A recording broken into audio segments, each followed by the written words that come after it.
সালামু আলাইকুম এভরিওয়ান। তোমরা কি জানো পৃথিবীর কেন্দ্রে জি এর মান শূন্য কেন? চলো দেখে নিই। দেখো, আমি একটা পৃথিবী এঁকে রেখেছি, এটা হচ্ছে আমাদের ভূপৃষ্ঠ।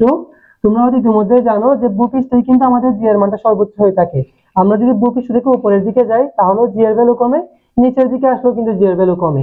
এবং আমরা জানি ভূপৃষ্ঠ থেকে নিচের দিকে গেলে জি এর বের করার একটা ফর্মুলা আছে, আমি লিখছি ফর্মুলাটা। G prime equal 1 minus H divide by R into G. দেখো এইচ এর ভ্যালুটা কত হবে, আমি কতটুকু গভীরতায় নামলাম।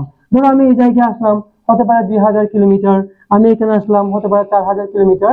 এটাই হবে মানে আমাদের এইচ এর ভ্যালু, আমি কতটুকু গভীরতা আসলাম। বাট দেখো, আমি যখন পৃথিবীর কেন্দ্রে চলে আসি তখন কিন্তু আমি দাবি করতেই পারি আমি ব্যাসার্ধের পরিমাণ নিচে চলে আসছি। আমি যখন পৃথিবীর কেন্দ্রে চলে আসবো তখন কিন্তু আমার এইচ এর মানটা আর এর সমান হয়ে যায়। তাহলে কিন্তু আমি লিখতেই পারি 1 মাইনাস এইচ এর ভ্যালুটা আর এর সমান, যেহেতু আমি কেন্দ্রে চলে আসছি।